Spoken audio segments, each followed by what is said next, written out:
हमारा भारत खेल क्षेत्र में काफ़ी आगे बढ़ता हुआ नज़र आ रहा है और भारत के युवा, भारत के बच्चे इस क्षेत्र में आगे बढ़ रहे हैं। ऐसे में मैं आपको बता दूं, मैं आज कांदिवली क्षेत्र में मौजूद हूं, जहां पर मुay थाई मार्शल आर्ट में 3 जो लड़कियां हैं, उन्होंने मेडल हासिल की है। हम उनसे बात करेंगे और उनके हेड कोच भी हमारे साथ रहेंगे और हम उनसे बात करते हैं कि आखिर वो जो है मुay थाई मार्शल आर्ट के लिए उनको कितना स्ट्रगल करना पड़ा, तीनों को उनके हेड कोच जो हैं इस चीज़ के लिए कैसे उनको ट्रेंड किए। आइए बात करते हैं। सर, बहुत स्वागत है आपका द टुडे न्यूज़ में। आप एक एक्टर हैं और आप बहुत अच्छे तरीके से अपनी भूमिका भी निभाते हैं। एज ए एक्टर आप ये 3 बच्चियों को देख रहे हैं, क्या कहना चाहेंगे, कितना ग्लैड फील हो रहा है? मैं पहले ये कहना चाहूँगा कि मैं बहुत खुश हूँ कि मैं इस स्पोर्ट से जुड़ा हुआ हूँ। मैं खुश हूँ कि मैं बाला कृष्ण शेट्टी सर से जुड़ा हुआ हूँ।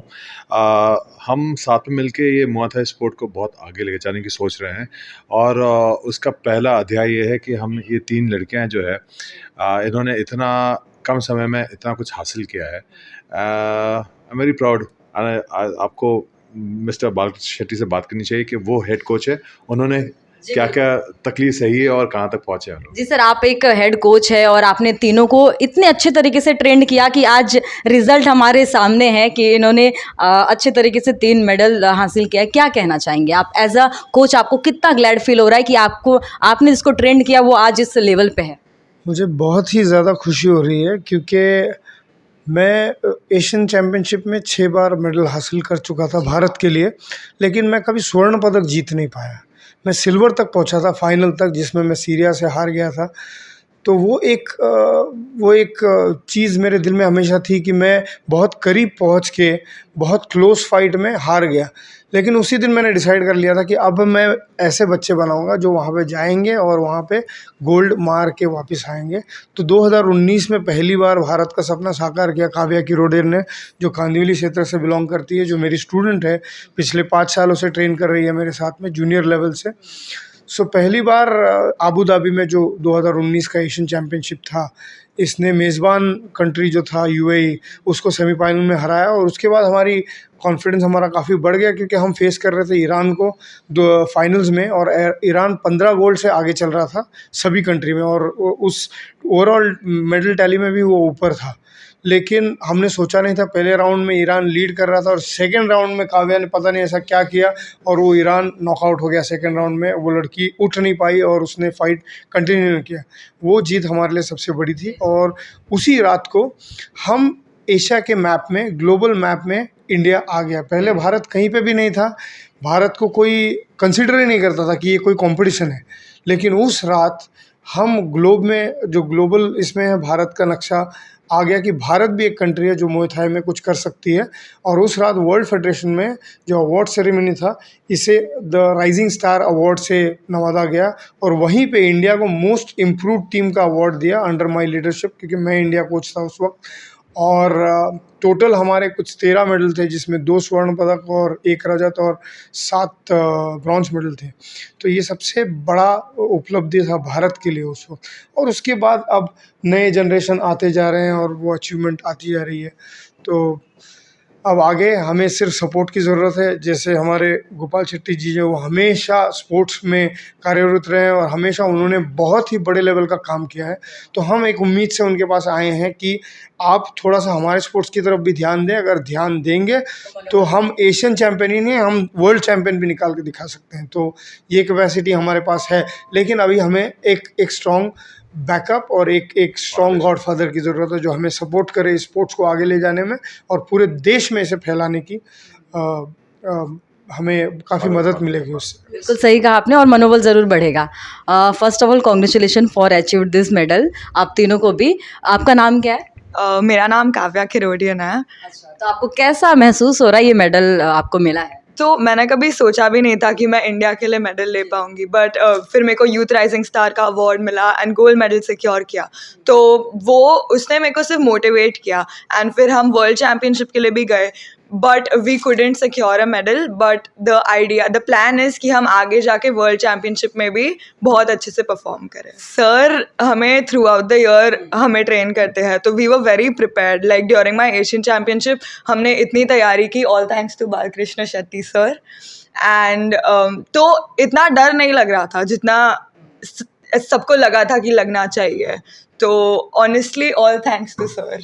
मतलब इतना स्ट्रगल किया, उसके हिसाब से काफ़ी कॉन्फिडेंस था कि मेडल तो हासिल करना ही है. क्या नाम है आपका? वैष्णवी गांधी. आपको कैसा फील हो रहा है? बहुत अच्छा लाइक ग्लैड फील हो रहा है. हो. हमने मैंने 1 साल से ज्वाइन किया है मुay थाई, और 1 साल में मैंने इसके पहले कराटे भी किया है, बट मुझे कभी उसमें इतना आगे जाने नहीं मिला.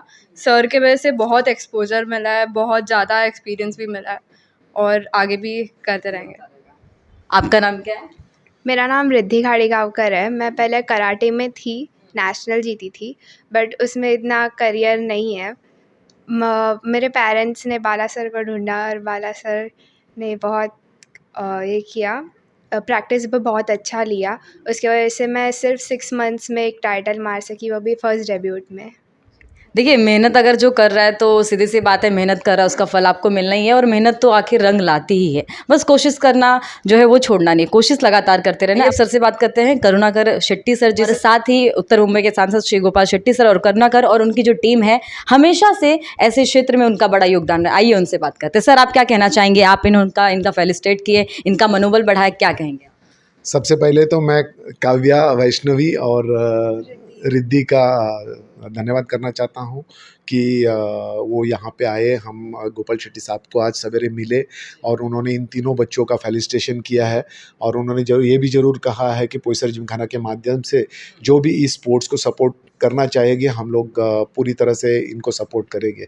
और मैं पोईसर जिमखाना की तरफ से ये चाहता हूँ कि ये तीनों बच्चे आगे बढ़े, उनके भविष्य में आगे बहुत सारे मेडल अपने लिए और अपने कंट्री के लिए लेके आए.